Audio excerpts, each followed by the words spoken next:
Genesis chapter 6, verse 4. But who's talking? And then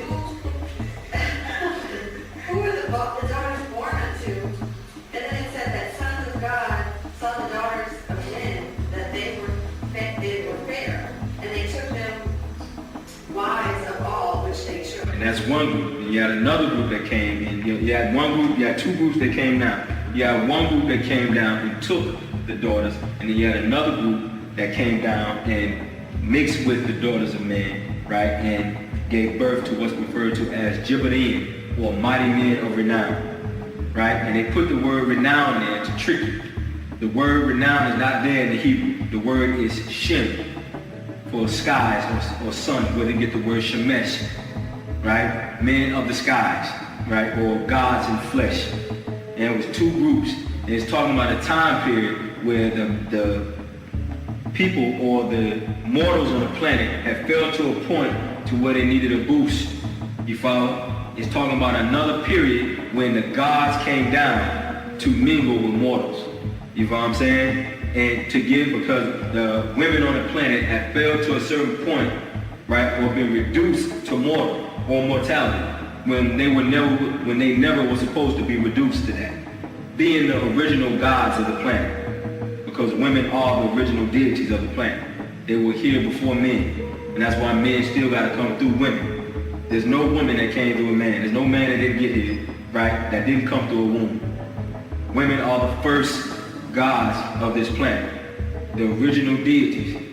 You follow what I'm saying? And because she had been reduced by mortal men down to a level to where she became mortal and forgot who she was, it was necessary to send a group to earth to bring her back up to that point, to give a boost to the genes again. You follow what I'm saying? So that story was taken, just like all the rest of those stories, from the Sumerian tablets and the ancient Temurian tablets that talked about the same situation as in the Egyptian text about Re and the Set and the Sajet and the women that needed to be brought back up to godhood again. That's why those priests and priestesshoods were set up to do that. You follow what I'm saying? There was a certain environment where this took place, right? And they will be put under certain conditions that will allow these godly children to be born again. And you get that in the New Testament when they were trying to tell the story of a Set and Horus again with Mary and Jesus. When Mary was taken to a convent and put in a certain environment to prepare her to be able to birth one of those children. You follow?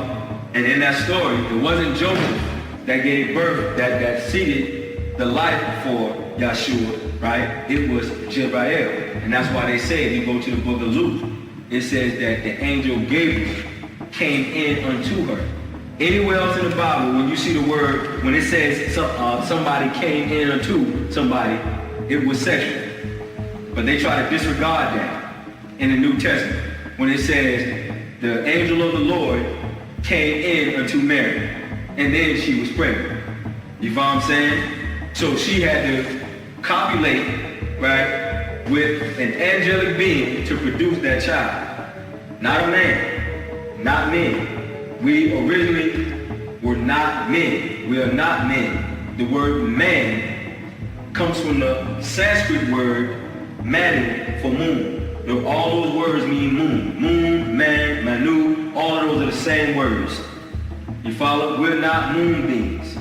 We are solar deities. Rays, Ra.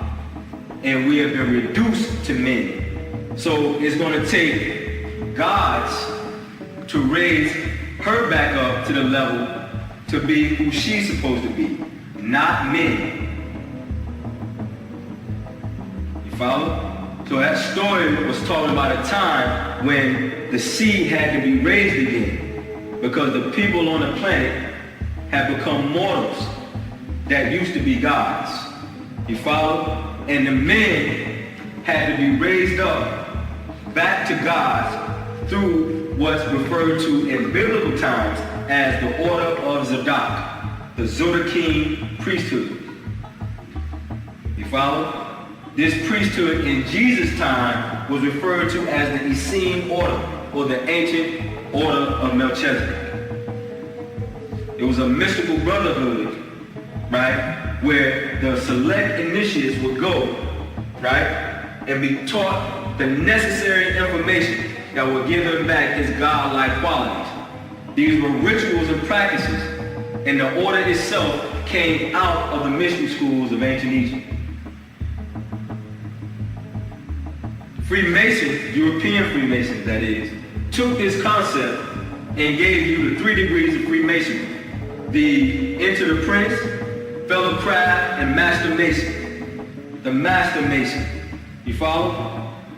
At that point, you are what's referred to as resurrected. Anybody ever went through the law know what I'm talking about. You follow? And you are born again. And in order for Jesus to become who he was supposed to be, he had to be baptized by someone. Christians will tell you, well, that's baptism for, baptism is for remission of sins. Well, they say Jesus was sinless, right? What was he being baptized for? They don't realize that was a ritual of a priesthood that he was a part of. And after he was baptized, it says that the Spirit of the Lord descended on him like a dove. Not before. So he wasn't a God before that point. He had to be initiated, right? And a ritual had to take place. And then he became God in the flesh. So the elders set up certain schools. And depending on the elder that was over the school or governed the school, a certain animal was depicted, only to signify the school in question.